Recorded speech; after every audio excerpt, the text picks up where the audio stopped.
Persuading people to take the actions we want can be hard. Our teams and clients are bombarded with thousands of messages every single day. But there is a way for you to get above the noise. Stories. This is the Stories with Traction podcast, and I'm your host, Matt Zaun. Join my guests and me as we unpack the power of storytelling. We'll talk about topics like leadership, sales, and marketing, all through the lens of strategic storytelling. Enjoy this episode. Today's guest, Josh Rudegeair, I've known for 9 years. It's an honor and privilege to call this guy a friend. And if I read off his accomplishments, it would take the entire episode to do so. So I'll just mention a highlight. Josh is responsible for getting 2 podcasts to #1 in the United States and recently got a 3rd to the 24 spot, which is just wild. To give people an idea of how mind-boggling this is, there are over 3 million podcasts. So to hit the top spot twice is incredible. Josh, welcome to the show. Thanks so much, Matt. Happy to be here. It is just incredible for me to think and even fathom taking a podcast and positioning it to the top spot in the United States. So just to dive into like doing this justice, your podcast was above the Rogan podcast for quite some time, right? Well, actually, the Rogan podcast is only on Spotify, so it was easy to be #1 in Apple as opposed to Joe Rogan because he's not on there. But we got to #2 on Spotify. Couldn't quite overtake Joe Rogan. His podcast got something like 10 or 11 million downloads a day or something like that. It's really difficult to get to those kinds of numbers, but we did get to #2 on Spotify. I like how you say that all nonchalant. Like it was easy to get to #1 on Apple Podcast. It was so easy to get to #1 on Apple Podcasts. So all right, that is nothing short of incredible. And I am so incredibly proud of your efforts and everything that you've done. And just the years of learning from you. I've always thought of you as a marketing genius in many, many ways. And I think a big piece of it is you pull in not just techniques, but you really unpack human psychology, sociology, like what's happening from a culture perspective. How do you get information in front of people? And I think that just speaks volumes about what makes you tick, but also how you're able to position things to be successful. Thanks. I really appreciate that. Absolutely. And so I know you said that it's easy, but just so people understand, there are millions of podcasts in the world. So to hit #1 on Apple Podcasts is absolutely incredible. So let's kind of unpack that and dive into that. So this was not an overnight success. You had to work to do this, correct? Oh yeah, definitely. So the podcast, the original one that went to #1 in the United States is called The Bible in a Year. And as you can imagine, what that is reading the Bible in a year. And the host is a priest named Father Mike Schmitz. And we started working with Father Mike creating free media way back in 2015. And at the time, it was sort of questioned what the purpose of this free media was, because it was going out on YouTube. He was making YouTube videos once a week. And he's a great communicator. And the videos were reasonably successful on YouTube. But there was a question in the company of, well, what is there some payoff that comes from simply providing really valuable free content? Because the YouTube videos were just that. They were very valuable, but they were not associated with products. It was just really high quality content put on YouTube that our customers appreciated. And for years, 5-6 years, we were putting content out on YouTube and then creating podcasts with various different creators. And it wasn't until 6 years after the media arm of the company started that we got this podcast that really sort of blew up. So it was a lot of refinement over those years. It was a lot of investment. It was a lot of institutional knowledge that was built up. And yeah, you're right. The podcast didn't just come out of nowhere and explode. It was a combination of a really talented person that we worked with, Father Mike Schmitz, and a topic that a lot of people are really interested in. I mean, the Bible is the number one best-selling book every single year. It's not on the New York Times bestseller list because it would just always be there. So the Bible is the best-selling book every single year. Lots and lots and lots of people are interested in it. So combining that with someone who already had a platform established and was just extremely talented, plus the internal marketing that we were able to do, all that came together to create that spark that got it up there. And then once you've done that once, you understand how you can do it again, which is why we did it with a second podcast a few years later, also with Father Mike Schmitz, the Catechism in a Year podcast. So, no, I appreciate you mentioning that. And also, I do want to mention this because this might be in the minds of some people listening, is you had mentioned, the Bible is the number one selling book. So, of course, you were able to do this. How easy. It's the number one selling book. Of course, you were able to position a podcast number one. But I will say there's a ton of information in that space. So Right. people go and they search under the religion category in podcasts. It's overwhelming. There's tons, right? So I do want people to recognize that just because there's a need for it and there's a lot of people listening to podcasts under the religious category, I hate to use the word competition in the space, but there's a lot of content being produced under that topic. So what do you think separated yourself from other podcasts that are out there that do something similar? That's a really good question, because there are podcasts that do this, of course, that read the Bible in a year. Pray.com actually just released one. I think it was over this past year, which did not go to number one in the United States. And they have quite a large listener base. So I think it's a good question. And one of the things that contributes to that is helping listeners understand the unique value proposition of your podcast. And in our case, it had to do with sort of the order in which we went through the books of the Bible. So it wasn't totally like start on page one, end on the last page. There was a system that was built into the way the podcast was written. And once customers, or I should say once listeners, grasped the logic behind that system and the value behind it, it made it a lot easier for them to check it out, maybe preferentially over similar things. Also, it's a bit of a niche because there are plenty of Christian podcasts that do this, but there aren't a ton of Catholic specific Bible in a Year podcasts. And I think that really contributes to it. Catholics are roughly 25% of the United States, and there weren't really large Catholic Bible in a Year podcasts like there are for maybe other Christian denominations. And I think that really helped too. The Bible's a very popular book, but the Catholic niche specifically was underserved there. So you found a need, clearly.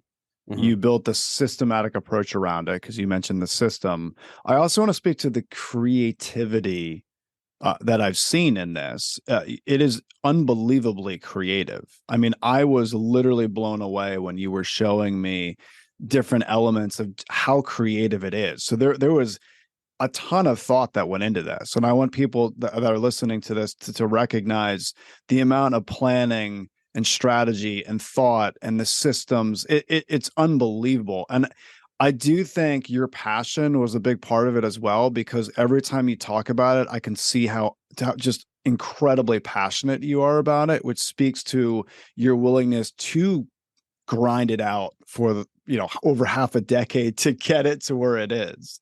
Yeah, well, when you've been copywriting, trying to persuade people to do something for years, you get pretty excited about it because you've sort of established those neural pathways so strongly in your own mind. But you're right, it's something that the company developed. It was actually based on a method of reading the Bible that someone developed, Jeff Cavins developed years ago, like over 20 years ago. and the company has created products around that that have been successful. And I think one of the things about it is it really, as I said, it didn't come out of nowhere. It was the combination of a lot of different successes that we'd already seen, and it was just a very happy combination of those things. And one of the things that it reminds me of is when I was much younger. I mean, I still love history, but when I was much younger, I was really into history, and I loved reading about, generals and wars and battles and things like that. And I got this magazine. This is going to sound so dorky. I got this magazine called Armchair General, and literally it was just this magazine that you could read stories of famous generals and history tidbits. And one of the things I noticed, that every general from biblical times all the way up to, World War II and more modern, every single successful general followed this principle of reinforcing success. And what that means is, if you imagine some battle and you've got, your right flank and your left flank and your center, if the left flank, you get a breakthrough, a lot of people's natural inclination would be, okay, great, now I'll take my reserves and I'll put them on the right because that needs help. The left is fine. They've got their thing under control. But actually, what the really successful generals would do is then they would have the breakthrough on the left and put all their reserves in that direction. They would basically say, okay, if I'm having success here, everything goes there, instead of trying to spread it out, so to speak. And I think that that's something that has really helped in this case with this sort of thing, because once you start seeing traction somewhere, once you start seeing success, finding ways to combine those successes into bigger things is usually better. This is just personal experience, of course, but it's usually better than just being content with a moderate success and then trying to start something new somewhere else or reinvesting somewhere else. So in our case, that means we had this system to read the Bible that was very successful. We had study programs built around it, a Bible that has it integrated. We had a YouTube channel that was also successful with someone who's a very talented communicator. And it was combining all those successes that got our, listeners very excited and really helped us create something that's better than the sum of its parts. I really appreciate you mentioning that, especially the reinforcing of success, because I see this all the time, is that once someone that is successful in many ways reaches a level of success in a certain arena, I do see a lot of times they shift gears and they start working on something else, and then the other piece starts to become more and more lacking. So I love how once you started to get this domino effect of success, you kept at it and you consistently made it better. It's amazing over the years how you've continued to make this better and better and better. And you've offered even more value to your listeners. And you focus so much on offering them just an unbelievable amount of value that they come back. You do have reoccurring listeners, and you have grown your listenership to astronomical levels. I mean, I highly recommend people go check out the podcast just so they can see, even if they're not Catholic themselves and they don't, care so much about the content, just go and listen to some of the episodes, the way it's structured, the way you present, the way you've built this out is just so absolutely incredible. And I cannot recommend it enough for people to just check out, even if nothing else, from a marketing perspective on how you've been able to pull this together. So real quick side note, just because some listeners might not be aware of this. So the company that Josh is referring to is Ascension. We did an episode, Josh, you and I, it's been now several months, called Marketing Tips, Tricks, and Techniques. So if you're not familiar with that episode, you may not have realized Josh was referring to Ascension. So that is the company that Josh and his team have spent just a ton of time getting the podcast to the spot that it is. So thank you for mentioning what you did, Josh. I do want to shift gears, though, and I want to talk a little bit about the content game, so to speak. Everyone mentions, that C word, content. And I almost view it as, imagine a traditional business, brick and mortar, most business leaders that go into a brick and mortar business, so to speak, recognize they're not going to be profitable on day one, right? They're going to have to, buy a warehouse or buy the storefront or or rent it out or whatever the case may be. And then they need inventory and they need, I don't need to, listeners understand what that entails, right? It could be years and years and years until they see significant profit. And you just mentioned that it was over half a decade, between 5 and 6 years before you start to see the fruits of your labor, the results of what you were doing. And it's almost like we know now that to grab and hold people's attention is a powerful thing in business. It is unbelievably powerful. Look at Super Bowl ads and the amount of money, the sheer amount of money companies will still to this day kick in because so many eyeballs are on the screen. But yet we don't talk enough about the building out of that content. So I want everyone listening to recognize this. And there's a lot of people listening thinking, well, I'm never going to be able to get a podcast to number one. And they don't need to. They don't need to be extremely successful at their company. I just want people to recognize that you have a certain listener that loves what you do. And there's also certain listeners of other companies that love what those companies do. So what advice would you give to someone in a leadership position that's just starting the process of content, whether it's, shorts on YouTube? For people aren't familiar with shorts, it's somewhat like a TikTok, but on YouTube. Maybe they're doing podcasts, maybe they're doing LinkedIn content, maybe it's email marketing. What would you recommend to people that are just starting to get in that quote unquote content game? There's always differences based on unique situations, but just as a general rule, I would say it's important to focus on the sort of content that your customers are actually going to appreciate. I think that sounds really banal. That sounds really obvious, but sometimes when people start creating content, they might get excited about the idea or think like, oh, they need to chase every TikTok trend, or that they need to be that they need to be creating content according to some sort of like virality principle, or they might even obsess too much over vanity metrics. You said, as you mentioned earlier, it's not about getting to number one necessarily in the US. It's really about, is it having some sort of positive impact in your market with your customers? And we were talking about this recently, but the amount of likes that you get doesn't necessarily go into your bank account. And keeping the content based around the type of consumers that you really think should be attracted to your brand, that might end up actually purchasing from you.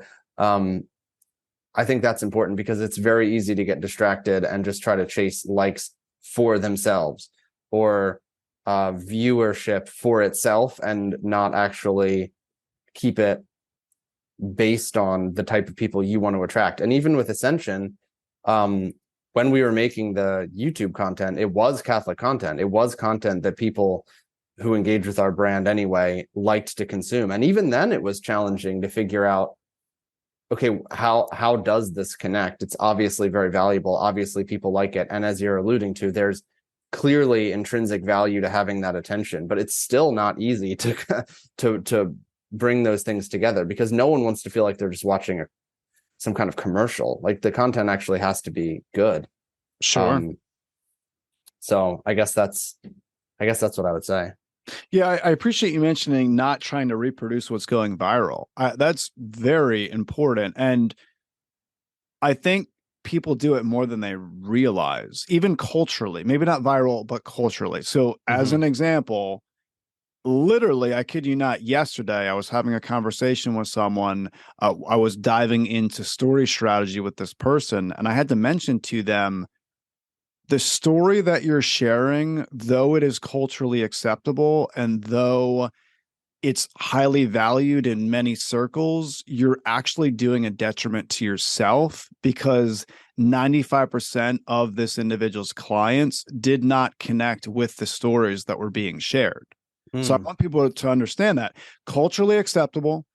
It was terminology that is very prevalent and trending right now. So the entire stories of this company were starting to build out regarding this, and it wasn't connecting with the prospects that they were trying to flip into clients. So there might be people listening to this thinking, well, I'm not on TikTok and YouTube trying to follow what's going viral. Well, you might not, but you might be spewing different things that are highly culturally acceptable, but they don't connect with your client base. So I think I really appreciate you mentioning that, Josh. Yeah, thank you. That's a great point. Great reinforcement there. Yeah, no, absolutely. And like, I just see it all the time. People do it. They think they just think it's a trendy thing to do. And people jump on bandwagons when it comes to content. We see it on every single social media platform. People need to ask themselves, are they posting for posting's sake? Or are they actually connecting with their prospects? There are so many things happening that even on a given day, there might be a really important news situation that happens, right? So there's an event that happens, whether it's nationally or globally, and there's a lot of people that they jump to that and they try to share that with their network. And you have to pause and ask yourself, is the event that everyone else is talking about, does it truly connect with our prospects and clients or not? I know it sounds simple, but not everything is for you to share with the world.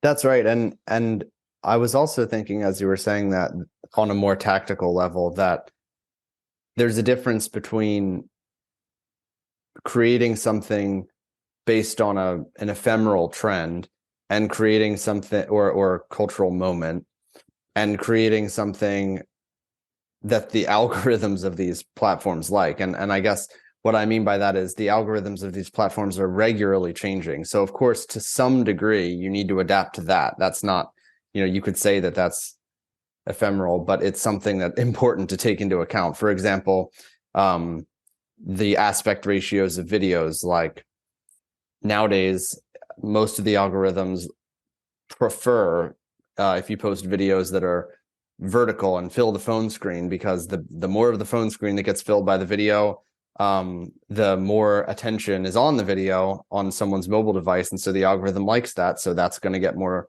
reach. That's something you should be doing. But the content itself, yeah, totally agree. It shouldn't be trendy to the exclusion of something that your clients actually care about. Yeah, you mentioned a good point that sounds very simple, but I want people to really dive a little bit deeper into what you're mentioning regarding the video. Here's what I mean by that. To get attention today. So let's talk medium-sized companies, okay? So not the mom and pop shops, not the big corporations, but just the medium-sized company, which I identify between $10 million in revenue, upwards of $1 billion in revenue. Okay. So that is a pretty vast difference, but that is what a lot of different channels recognize and deem as a quote unquote medium-sized business. So they have financial resources, they have a team, they're starting to produce content. One of the best ways that entity is producing content and sharing their messages with the world is social media channels. This is important to recognize, because social media channels, they're a business as well. Obviously, they want to make money. So you need to study what is helping them, which in turn will help you. So what I mean by that, so I do a lot of social media promotion, Josh, as you know, on LinkedIn. A lot of my posts are really focused on creating as much value as I possibly can for individuals viewing that. And I do it in as sincere a way as possible. Like I truly am passionate about offering that value, because I've recognized it's going to come back tenfold back to me. Okay. So there is intentionality with that. However, I need to be wise on how do I keep eyeballs on LinkedIn as long as possible, because the algorithm, again, it helps LinkedIn, but it also helps me, because now my content is going to be quote unquote boosted even more based on what I'm doing for that company.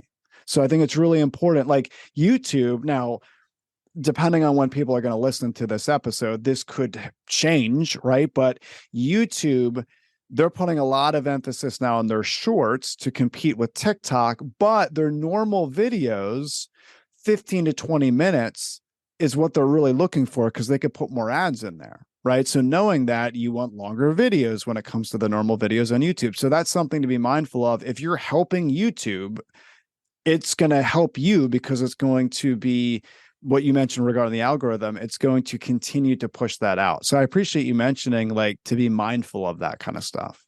Yeah, that's exactly right. The number one goal of all these platforms is to keep users on them, and they will reward any sort of content that does that, and they will punish any kind of content that makes people leave. So a lot of times that's why some companies' social strategies basically involve just throwing out links to their own website and assuming that that's going to somehow help them. And of course, that's not something that a lot of these platforms want to draw attention to. They don't want people leaving their site and going to your site.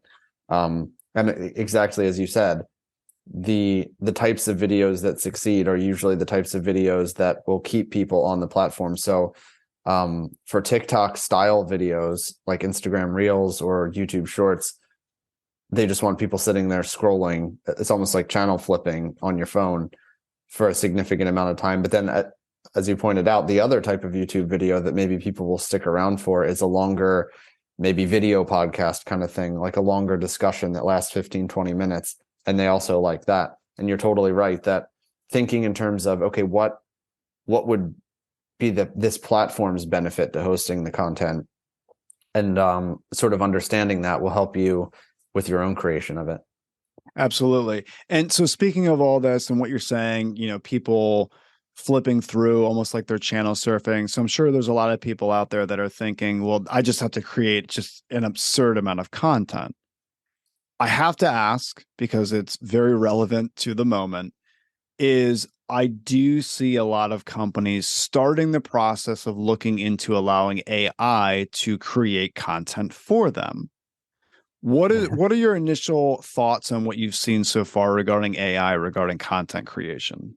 Yeah, well, as a caveat that I'll just say at the start of it is I'm obviously not an expert on AI, and I've only started to use it a little bit, so definitely still a student in that regard. But from what I've seen from projects like ChatGPT, which I was using a decent amount just for fun, Lex, which is another one that it's kind of like a Google Docs that lets you write and then it can augment what you're writing.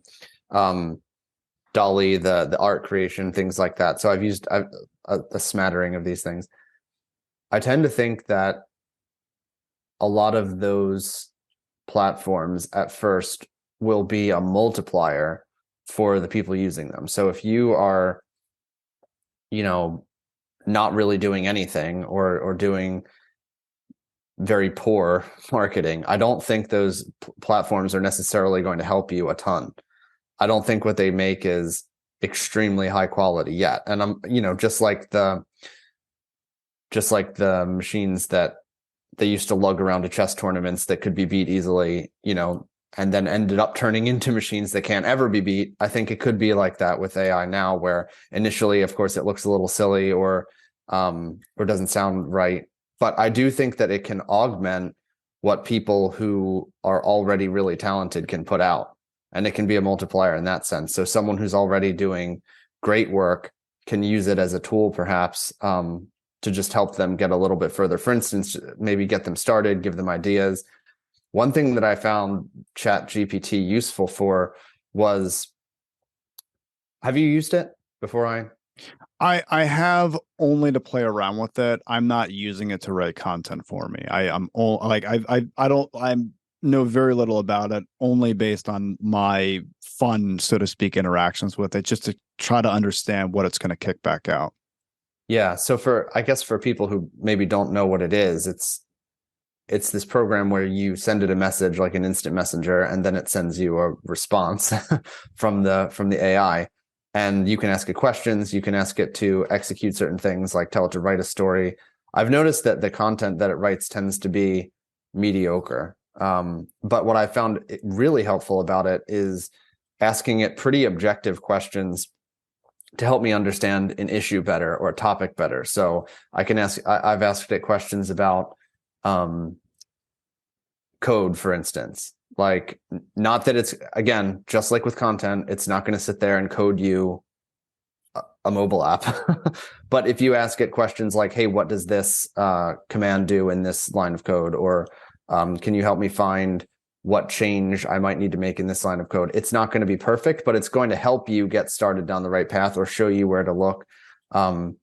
Similarly, if you ask it for grammar advice, it's good for that sort of thing, because all these things are pretty objective. And so it's either, if you can ask it something that's pretty much right or wrong, I think it can be really helpful for just a quick answer. Maybe it could be something that replaces Google in a way. I know that's a huge statement. Again, totally speculative based off of a few hours of using these things. But if it works out, it's, you know how when you use Google, sometimes you will ask a question and you're not 100% sure if you're saying it the right way. Like if you're trying to find a vocabulary word, for instance, and you don't quite remember what it is, or if you're trying to find out how to read a certain financial statement or something like that, and you're sort of asking Google these questions. The thing that I found really useful was ChatGPT was able to respond to those questions in a back and forth way, so I could refine down what it was I was actually asking, or get more knowledgeable about the topic, and then really pin down exactly, what that fact is I was searching for, because it's in a dialogue with you. So unlike a Google search where you search, scan the results, and then maybe go back up to the top and search again with slightly different keywords because you realize, maybe I should have said it this way or whatever. With the back and forth of the AI, I was able to sort of refine my own ideas, or come to a sharper picture of what it was that I was talking about, looking for, things like that. So as I said, I think it's more of a multiplier. I don't think at this point anybody could take it and just allow it to run wild. And I think people do that at their own peril. So I appreciate you mentioning the search functionality. I never really thought of using it in that way, so I appreciate you mentioning that. Just to mention the content creation piece, though, again. Oh yeah. I almost view this like health and fitness in a way. So I started working with an amazing fitness coach. And she had mentioned to me, so originally when we were starting this program, I was talking to her about exercise, right? And she came back to me and was like, you need to focus on your diet first, like the food intake, because food intake is the overwhelming majority of the piece to the puzzle, so to speak. So I don't know the exact like percentage, but imagine diet is 90% of it and the exercise piece is 10%, right? I almost view AI content creation in the way of, if people don't know how to create content right now, they don't understand the power of hooks. They don't know how to really share their personal stories. They don't know human psychology. They don't know specific things that are happening right now that they need to be focused on. They haven't, what you had mentioned, clearly identified what their prospects and clients need and want. They're going to really struggle. Because, they can get all these different things generated for them. They don't know how to use it. And I'm actually seeing this more and more on social media platforms, where I'm starting to be able to spot what is AI and what is not.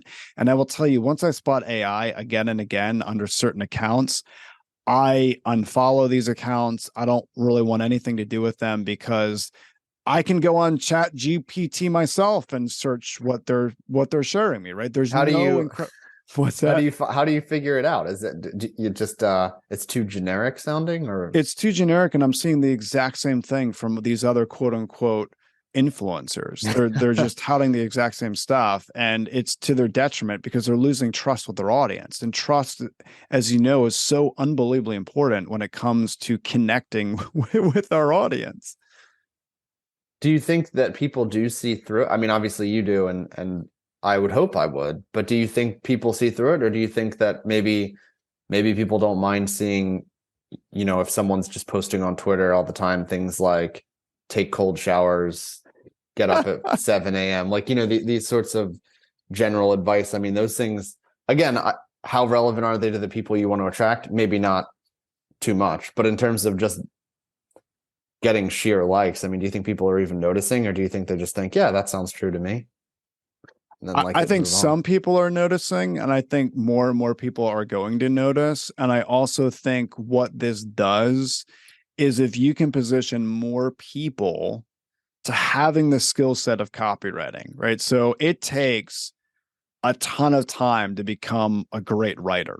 You know, Josh, I was mentioning to you not too long ago, just the sheer amount of reps that it took me to become what I consider a decent copywriter is overwhelming. I mean, countless hours. So if you position the general populace with the ability to be a good writer based on copying and pasting text from AI, what that does is now everyone is on more of a level playing field when it comes to writing. So other things are going to happen, right? Back to your point about platforms want to keep people engaged, and they want, if there's something getting traction and more engagement, they're going to focus on that, the algorithm. Well, what's going to happen is more and more people are going to want to see video. They're going to want to see pictures of human faces and their personal stories and business experiences, because there's so much other great writing out there that they're going to want more of that authentic feel. So I think it's going to rapidly change people's need for something that's visually captivating. So I actually think it's a huge win for graphic designers and videographers, because there's going to be more of a need to have more flashy stuff in the world, and people aren't really talking about that. And yeah, and to your point about the authenticity, when you think about people who have really big, who really kind of cause a ruckus when they post things on social media, those are the people who are posting obviously what's their own opinions. It's nothing banal. You know, this isn't a political point, but for instance, the reason why Donald Trump's tweets were so outrageous or captivated so much attention is because he was obviously the one writing them. And a lot of politicians, if you look at their Twitter, it's very anodyne, obviously written by some social media staffer or some kind of consultant or something like that. And people tend not to take those too seriously, because you can tell when you read it, this is just sort of, very, very safe sort of regurgitated stuff, not from the actual person. But when you read something that the actual person is writing and thinking, and it's kind of off the cuff, that's something people really pay attention to. That's sort of an extreme example, but Elon Musk is another example. I mean, he's gotten in trouble for things that he's tweeted, but again, it's pretty obvious that he's the one. And a lot of other, and I don't recommend business leaders just start tweeting whatever comes into their mind. That is a really bad idea. But I'm just reinforcing the point that you're making of people really can tell when something's authentic and strongly prefer it. Yeah, no, I appreciate you mentioning that. I also appreciate you mentioning that business leaders should not tweet stream of consciousness and what pops into their head. They might want to pause and think about, again, going back to, is it actually going to relate to the audience I'm trying to relate to? But anyway, I very much appreciate this conversation, Josh. And I mean that sincerely. I appreciate always processing with you. I've learned so much from you in the close to decade that I've known you. I can't believe it's almost been a decade that we've known each other. And I've learned so much from you that I've applied to business. And I learned a lot in this conversation as well. I just want to highlight 3 things that I'm going to take away from this conversation. One, I really appreciate you mentioning just the sheer amount of work it took for you to get these podcasts to the #1 spot. But I also really appreciate you mentioning the system that you built around it, and just the thought that went into it, and just how creative it was. So you discovered a need, you built the system, and you allowed your creative juices to flow to really build this out in an incredible way. I appreciate that. That was the first point that I took away. The second was, I appreciate you mentioned the story regarding books you read in high school of those generals reinforcing success. Once we find something that we are succeeding in, we need to build a machine around it. Right? We need to continue to expand that success. And then the third point is, I really appreciate you mentioning that business leaders shouldn't take their teams and try to reproduce what is going viral. And again, that also goes back to, just because something's culturally acceptable and trending and it's something that everyone else is saying, it doesn't necessarily mean that those are the stories that we should be sharing with our audience, because it might not be relatable. So I took a bunch out of this conversation. I know other people are going to as well. So Josh, thank you so much for your time. If people want to get more information on you and what you do, what's the best place that they can go to find that information? Thanks, Matt. Yeah, it's always a pleasure to talk to you. My LinkedIn account is the best, and my name is Josh, Josh, and my last name, Rudegeair, is a little harder. It's Rudegeair, and I'm there on LinkedIn and happy to connect. Perfect. I will put that link in the show notes so people can easily connect with you there. But thanks again for your time, Josh. I very much appreciate it. Thanks, Matt. Talk to you soon. Thank you for listening to the Stories with Traction podcast. Please leave a review, since positive reviews will make it easier for others to find this conversation. Next episode will launch on Friday at 8 a.m. Eastern. Until then, remember, if you want to persuade with power and inspire those around you to action, you must share more stories.